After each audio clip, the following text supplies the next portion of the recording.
So I am the resident insecure security person in SNIA. I'm going to take a little different tack on artificial intelligence. I'm going to attempt to expose you to some of the undercurrents that I'm seeing in the security and privacy space with regard to AI. Keeping in mind that I've spent the last 3 weeks working with the ISO committee that does security and privacy standards and quite a bit of discussion in the artificial intelligence arena, along with other technologies. Okay, so as a starting point, there's this exuberance around artificial intelligence, and then almost immediately a certain level of paranoia. It's going to take us out. It's going to do all kinds of things, and thanks to the likes of ChatGPT, the regulators, the legislations, the various governments have awakened to AI, where in the past it was something that would, a technology area that we might have to deal with, but it's actually gotten of interest. So it's caught their attention. They're all trying to figure out how to write regulations, and as you'll see, our friends in Europe have basically drawn first blood in this space. But when you look at this through the lens of security, AI is definitely what we would call a power tool. Our adversaries, the attackers, have already adopted it. They're already using it. And on the defensive side, beginning to use it, although basically it has to be integrated into the tools that most of the security professionals are used to using. Otherwise, it doesn't get adopted. But to give you an idea of how powerful is this, we've seen some situations where the entire National Vulnerability Database, so how many of you heard of CVEs?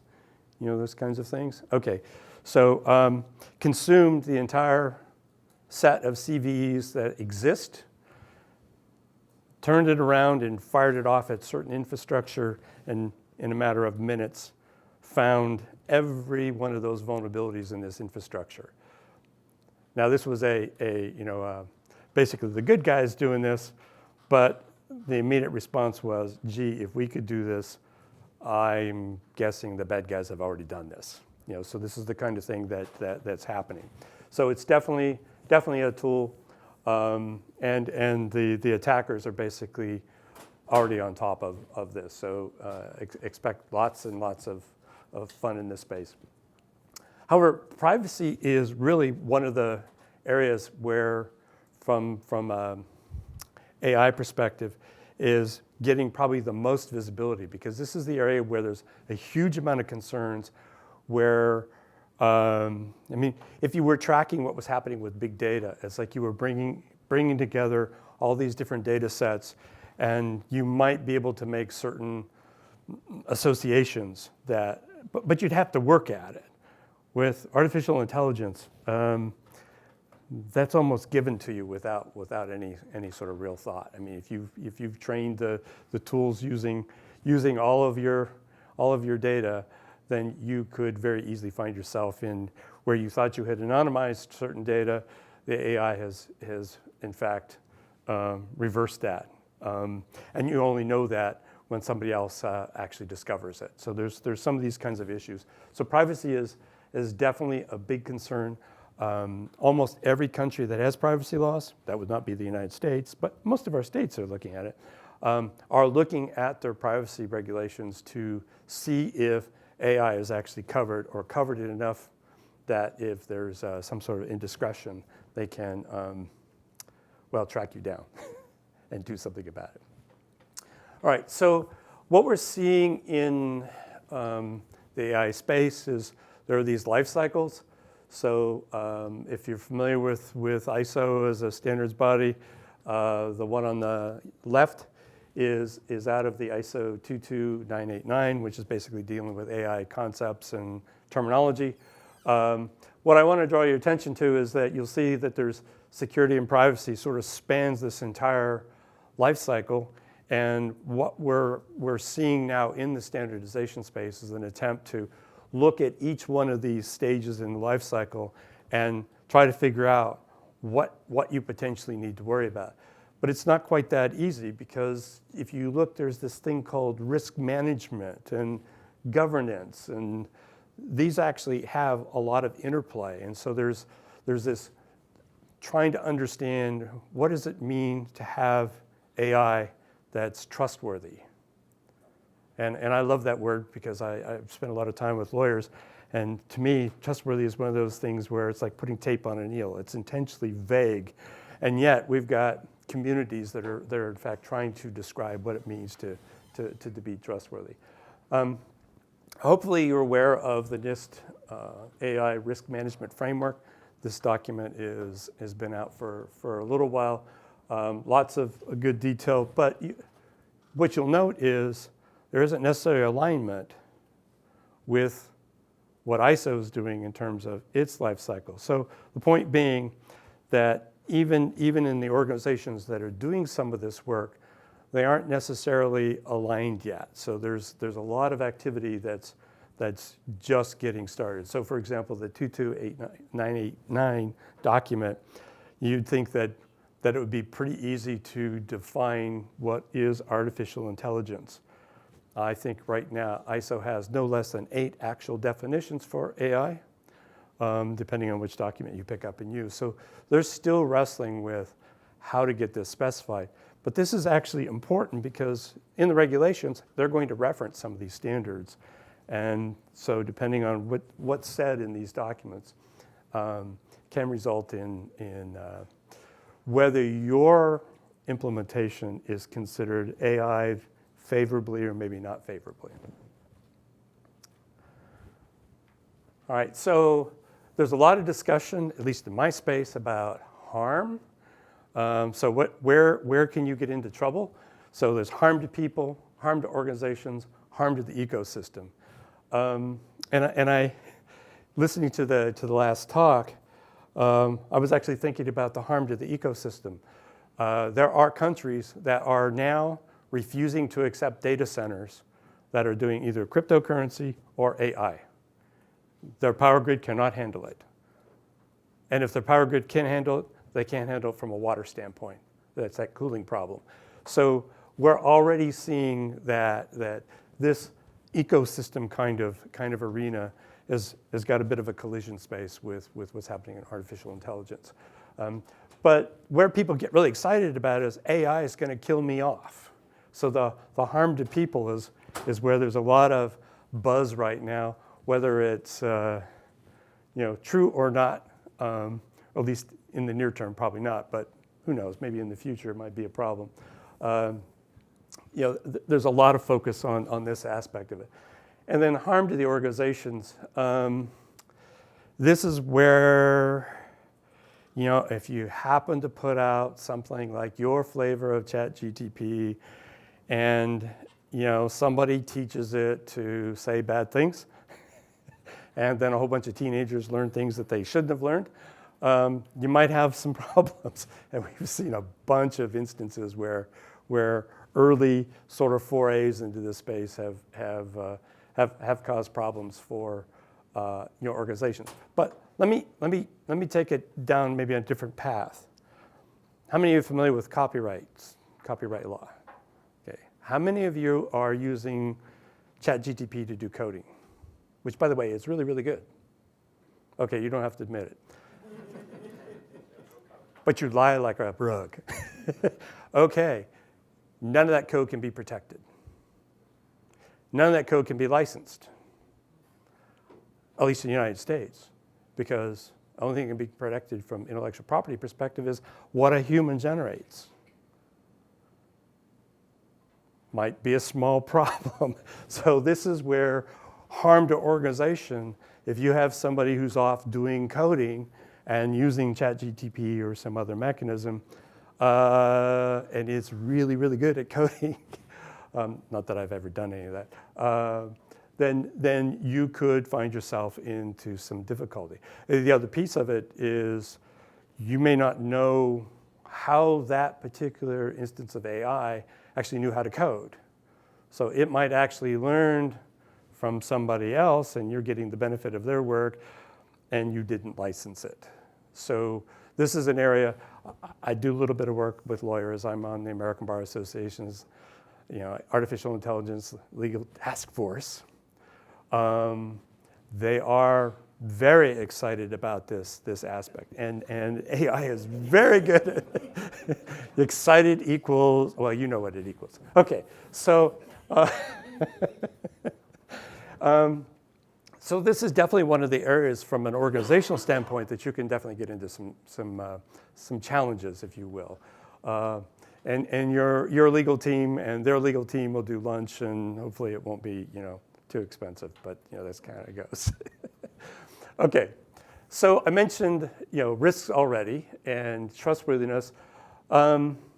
So this is a fairly complicated problem when we look at it through the lens of AI, because you've got all these different factors that are interrelated in some cases, and the problem is you can focus on one of these to the exclusion of others, and you can get into some difficulties here. So in general, you have to worry about things like safety, security, and resilience, explainability. You've got to be able to explain how you got this answer. How is it possible that you got this answer? Was this a result of your training, or is this something that may have come in from some other sort of mechanism? Privacy enhancements. This is really, really important. Dealing with bias is another area. There's a huge amount of problem with bias. We've seen it in many, even prior to artificial intelligence, things like facial recognition, where the software may have been trained 95% of the people that were used to train it were kind of like me, white, old, male. And then when somebody who's not in that sort of category, it isn't able to recognize very efficiently. Well, AI has got the same problem set, except that it learns, or learns, so to speak. And then last but not least, we've got this, valid and reliable aspects of it, and accountability and transparency. And these are all have to be dealt together in reasonable fashions, and they're trade-offs, because you're not necessarily going to get all of these. So you can envision in a healthcare setting, safety is going to be of paramount interest, and they might be willing to forego some other aspects of this to ensure that safety gets, it's a non-issue or as close to it as you can get.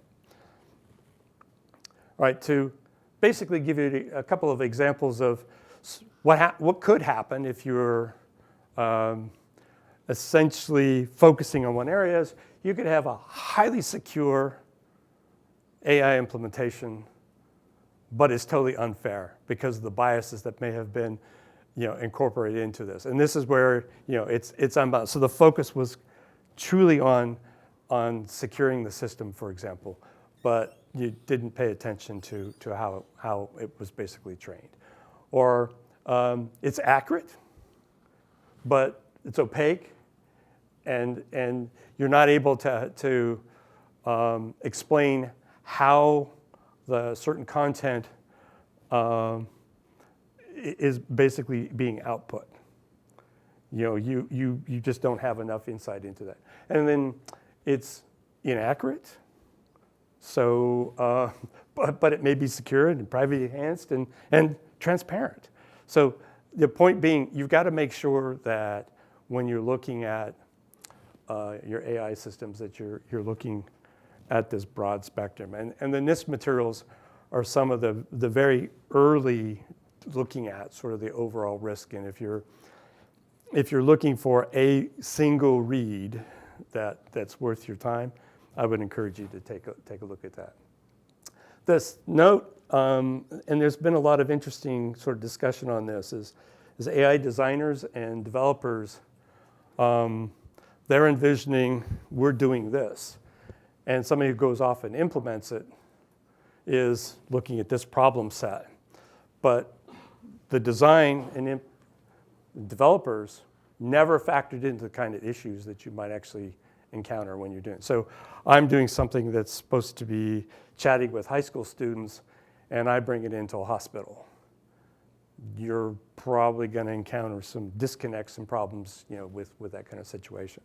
And again, and I think it was discussed earlier, is that the training that you're using is often very custom, or you just pointed at the internet, depending on how you approached it. But so reuse can be very tricky, and my experience with AI is it can't unlearn things, but you may be able to learn things from it, depending on how good you are with the AI. Okay, so how is, from a risk perspective, AI different than normal software? Because we've got lots of software security engineering practices and standards out there. And what we're seeing is identified. This is not a comprehensive, I've got 2 slides on this, but this isn't the comprehensive list that basically people are looking at. But it's intended to sort of, you need to pay particular attention to these pieces. So, the data used for building an AI system, it may not be a true, appropriate representation, context, or intended use of the AI system.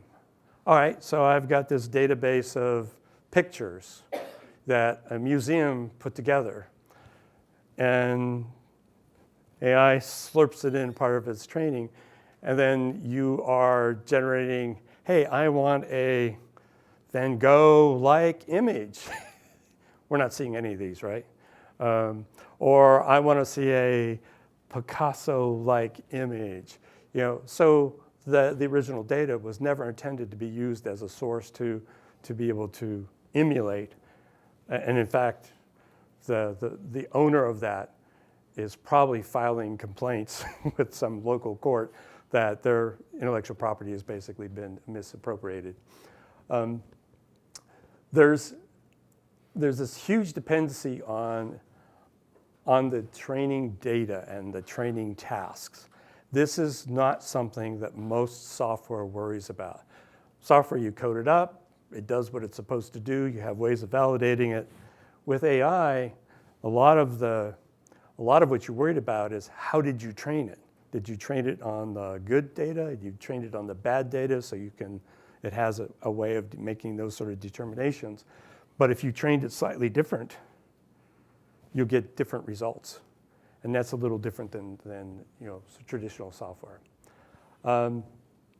You can have, in the process of training it, where you've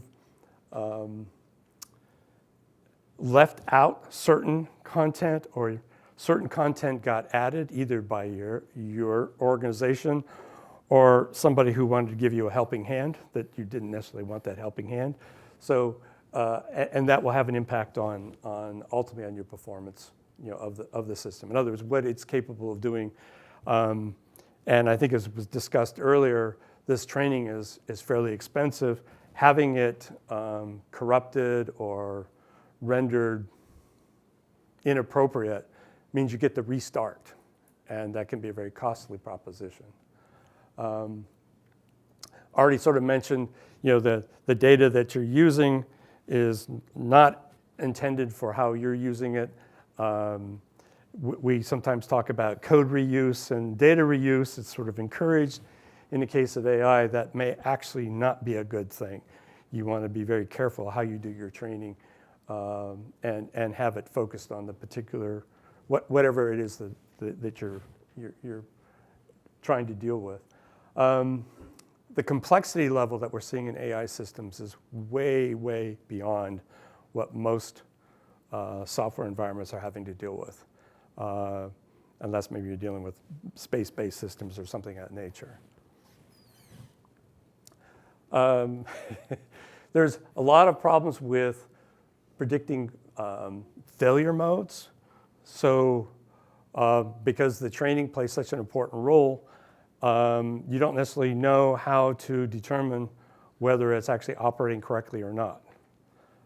You may be able to do a very small set and it seems to be okay, but when you actually load the full data that you want to use for training, you don't really have a good way of ensuring that I'm getting what I'm supposed to be getting, because you may not actually know what you thought you would get out of it.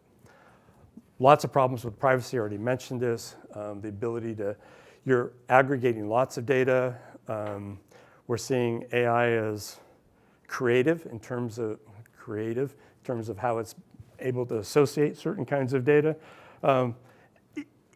If we as humans had thought about it, we probably could have found it because it's there. But AI is in particular able to spot these associations much faster and in a way that is not necessarily actually good for the organization that's doing this kind of stuff. Testing is another facet of this. So just the implementation of the AI. How do you establish tests for this? And I have a few comments I'll make towards the end on where some of this is heading. Computational costs. The previous talk we were hearing about some of these kinds of issues. They're going up. Costs are going up. How are we monetizing this stuff? And what's the impact on environment? So this is back to the power issue, the water issues. And then side effects that we're seeing that can happen out of AI systems. All right, so those are some of the differences that we're seeing that have to be sort of factored into the security and privacy discussion around AI. This is the part we're going to have a quiz on. No, I'm just kidding. So there's a new document. It's 27090. This is the part we have the quiz on, is the numbers. The CD means it's committee draft, means it's about midway through its cycle in terms of development. This is a summary of the kinds of attacks that this document is actually focusing on. So poisoning attacks, evasion attacks, membership inference. So what membership inference is kind of interesting in that you might actually be able to probe the AI implementation, and I put data in, and I may be able to basically get that out. I have a lawyer friend who's actually quite good with ChatGTP, and he's literally and he knows some of his I don't want to say competitors, but maybe other firms are using ChatGTP to draft certain legal documents. And he's good enough with ChatGTP that he's probing it to see if he can get ChatGTP to spit it out. That's kind of scary when you think about it, because you're writing up something for a client. You don't actually want it seen until you file the final document with a court, right? But if you got somebody that's kind of sitting, your opposing counsel is like, well, let's just see what he's thinking. So that's the kind of attack that this membership inference is. There's problems with just flat out stealing your training data, for example. You may have spent a huge amount of money amassing all of this information, this data, cleansing it so that it's just right, so that you can then use it to consistently train your model. That may be your baseline training, and then you add other stuff. If somebody steals that, you've lost potentially huge amount of investment. So this is something that they're very much worried about. Dealing with model inversion. This is how do you get stuff out, and basically attacking the AI. Basically, denial of service attacks on the AI.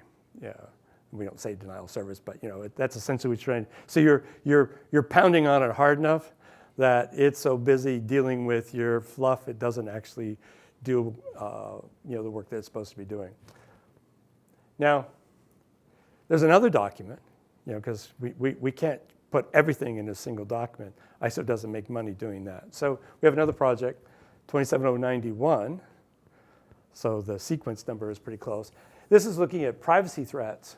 And this is much earlier in the process.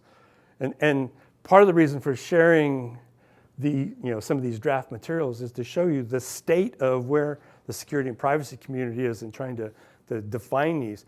These standards are in their infancy. So they're 1 to 3 years away from being published. And they're looking at things like linkability, identifiability, non-repudiation, detectability, disclosure of information, unawareness, and non-compliance, kinds of elements. And these are all associated with the privacy arena. And so what does this mean? Why do you care? But the bottom line is there are several countries, especially European countries, that are very interested in this kind of content because they want to be able to reference it.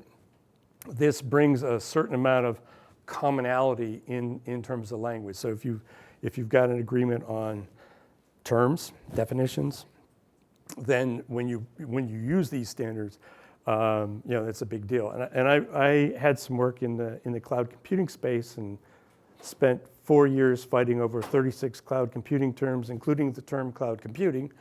And it was a knockdown, drag 'em out battle because a turn of one word would determine whether that vendor's product was truly cloud computing or not. Likewise, we're seeing similar things happening with artificial intelligence. Okay, some trends to talk about. The EU, the AI Act, First Blood, March 2024. Have you looked at this document? Bless you, my son. This is a monster. It's huge. This is not a one evening, I'm put myself to sleep kind of thing. This will put you to sleep for about a month. There's a lot of content in this. This document is dealing with, they want to encourage the use of artificial intelligence, but they want to make sure it's used appropriately. And so there's a lot of sort of dancing around in terms of what does that mean? There's a certain amount of concern that the US has been in a dominant position on things like the World Wide Web, cloud computing. Maybe artificial intelligence will follow suit and be a similar fashion. So I don't want to say it might be a little protective, but there are facets that is concerned. Almost every country in the world is looking at what the European Union has done, and including the US. And so we can expect that there will be similar kinds of documents that are published by different governments in the future. In the US, there's an executive order on safe, secure, and trustworthy development and use of artificial intelligence. It's more of a white paper, but it's really the Biden administration didn't want to be completely outdone by the Europeans, so we've got at least something out of the White House on this. And 4 states, gotta love California. They just cannot leave certain things alone. So we've got California, Connecticut, Louisiana, and Vermont actually have regulations on the books already dealing with artificial intelligence. Most of this is tied back to privacy, and privacy and safety are almost always some part of the focal point when you raise the AI privacy security flag. Safety is a component. Although when you look at a lot of the standardization, safety is handled over here, security is handled here, privacy maybe here. Getting those together is not always that easy. And then I mentioned the intellectual property issues here, which it is very easy to underestimate the potential impact of this because it's like, oh, this is a really useful tool to make music, make pictures, write code. but all of it is potentially suspect. And if you, as a starting point, use something that itself is protected, you've violated somebody else's intellectual property rights. And well, the lawyers are quite excited about this. This, a target-rich environment, if you will. So a few useful resources. I think these slides are going to be made available. There's a whole bunch of AI standards. What I've tried to do is pick out some that are more related to the security and privacy angle, as well as a couple that are relatively easy to get a hold of. So the NIST risk framework is a good one to start with. The OECD is actually a very early document, and it actually gets mentioned and referenced in a lot of the works that are out right now, and then a variety of these other standards. The TR is a technical report, and in the world of ISO, that means it doesn't use the word should, shall, or may. So it's more factual based. So it's more background information than anything else. But if you're looking for where to go to try and read up on what's happening in the security and privacy space as it relates to artificial intelligence, those are some areas you can go. So little speed reading. Uh-oh, hands up. Uh-oh.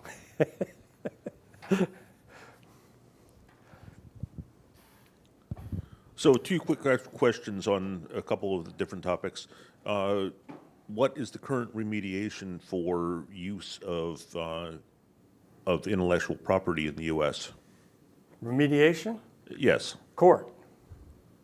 If you use my intellectual property and I file suit, you pay. Okay, but there isn't the possibility that you start over without that content? If I catch you, you pay. Okay. Oh, but I'm not a lawyer. Okay, and the second question, not terribly related to this, is how do you demonstrate that the training data that you're using isn't already AI generated?